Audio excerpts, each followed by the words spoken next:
KKB Papua satu persatu jatuh, dihadiahi peluru panas saat mau gempur pos keamanan TNI. Melansir dari tribunmedan.com, tak bisa dipungkiri kalau sampai saat ini kelompok kriminal bersenjata di Papua terus menunjukkan taringnya. Mereka tetap memperlihatkan diri bahwa KKB ada sampai kapanpun. KKB tetap eksis walau dibatasi ruang geraknya. Mungkin karena itu sehingga mereka terus membuat ulah, kemudian beraksi dengan berbagai skenario yang telah disiapkan. Salah satunya skenario adalah mengelabui TNI Polri dengan menampakkan diri secara terang-terangan. Kelompok teroris itu seakan lupa bahwa pola yang dilakukannya telah diantisipasi oleh TNI Polri. Seperti halnya dalam sebuah video yang viral di media sosial belakangan ini. Video tersebut memperlihatkan aktivitas KKB sebelum melakukan penyerangan ke pos keamanan yang ditempati TNI Polri. Dalam video itu terlihat sekelompok orang berjalan dengan rute yang sama dari utara menuju selatan. Mereka berjalan hanya berbekal peralatan seadanya, seperti parang, tombak busur, dan anak panah yang teridentifikasi sebagai pasar. Meski berpenampilan bak warga sipil, tetapi gestur tubuhnya beda dengan penduduk biasa. Mereka berjalan tegap tanpa rasa takut, selalu mengenakan atribut layaknya anggota KKB lainnya. Misalnya pada bagian lengan terikat dedaunan, langkah kakinya lebih cepat dari cara melangkah warga biasa. Bahkan cara jalannya pun beda, kerap berhenti lalu kakinya mengais-ngais. Sesuatu seakan sedang melacak jejak seseorang.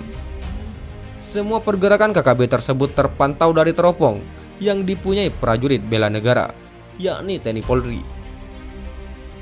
Dari teropong itu, TNI Polri memantau seluruh aktivitas penduduk, termasuk aktivitas para oknum yang hendak melakukan tindakan kriminal.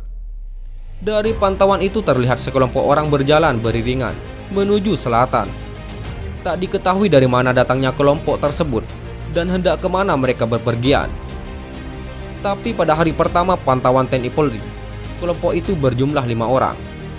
Mereka berjalan ke arah selatan tanpa mengganggu warga pada kampung yang sedang dilaluinya. Hal yang sama dilakukan pada hari berikutnya. Tapi anehnya, aktivitas di hari kedua tersebut tetap dilakukan oleh orang yang sama. Tertangkap teropong TNI Polri. Kelima oknum tersebut kembali melewati rute yang sama, menuju ke arah selatan. Sekilas tertangkap adanya kejanggalan, sebab orang yang sama melakukan aktivitas yang sama. Ketika teropong TNI Polri diarahkan ke rumah-rumah penduduk, kejanggalan lainnya mulai tampak. Kampung itu sepi, aktivitas warga tak lagi seperti hari-hari sebelumnya. Pintu-pintu rumah umumnya tertutup. Situasi ini berlangsung dari pagi hingga petang. Dan ketika malam tiba, kampung yang letaknya tak jauh dari pos keamanan TNI itu bak hilang ditelan bumi. Tak ada nyala api seperti hari-hari biasanya. Tak ada lagi penduduk yang bermalam di kediamannya masing-masing. Pada saat inilah semua prajurit siaga, sebab telah ada tanda-tanda akan adanya serangan dari kelompok kriminal bersenjata. Sepanjang malam prajurit TNI siaga, tetapi hingga lewat tengah malam tak ada aksi sebagaimana yang dikhawatirkan. Namun ketika hari menjelang pagi, sebelum fajar datang menyapa, tiba-tiba muncul oknum tak dikenal di pinggir barat kampung tersebut, tak jauh dari pos keamanan. Melihat pemandangan itu, TNI Polri pun mulai mengambil sikap aparat bela negara ini, langsung menuju titik yang sebelumnya telah ditentukan. Saat semua titik telah ditempati, pada saat sama, kelompok kriminal itu bergerak mendekati pos keamanan. Dan setelah berada pada jarak yang sangat dekat, mereka mulai mengangkat senjata sepertinya hendak menembak. Pada saat itulah, TNI Polri mengambil tindakan tegas terukur. Awalnya satu awak KKB dihadiahi timah panas. Saat yang bersangkutan jatuh, KKB pun mulai beringas. Mereka terlihat menembak secara membabi buta ke arah pos keamanan, namun tak mengenai satupun personel yang berada di tempat itu. Untuk menghentikan aksi biadab tersebut, TNI menyasar lagi seorang pria yang merupakan komandan kelompok tersebut. Ketika yang bersangkutan jatuh tanpa suara, kelompok penyerang pun terlihat mulai kocar-kacir. Mereka terlihat menembak sambil bergerak mundur mencari perlindungan, sebab telah 2 nyawa melayang di medan laga. Dan ketika serangan ke KKB mulai melemah, kelompok separatis itu pun kembali diberi pelajaran dengan timah panas. Alhasil orang ketiga KKB pun jatuh ke pangkuan Bumi Pertiwi. Pada saat itulah kelompok tersebut semakin kalang kabut. Lantaran hendak menyerang malah diserang, KKB pun memilih berlari menjauh dan menghilang di balik rimba raya.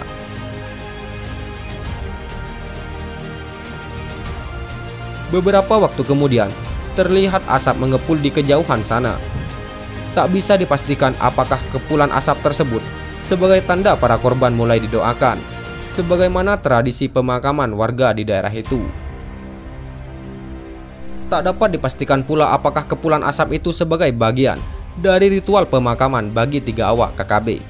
Namun berangkat dari fakta yang terlihat selama ini, kepulan asap yang terlihat di kejauhan sana merupakan fakta bahwa anggota KKB itu telah tiada. Mereka telah dikirim ke alam baka oleh TNI Polri dan nyawanya didoakan oleh anggota KKB yang tak lain sebagai rekan seperjuangan. Untuk diketahui, baru-baru ini juru bicara OPM, Sebi Sambo, mengumumkan duka nasional di Papua. Duka nasional itu sebagai tanda penghormatan bagi Cornelis Aikinggin yang meninggal dunia secara tidak wajar. Cornelis merupakan tokoh TPNPB di wilayah Sorong.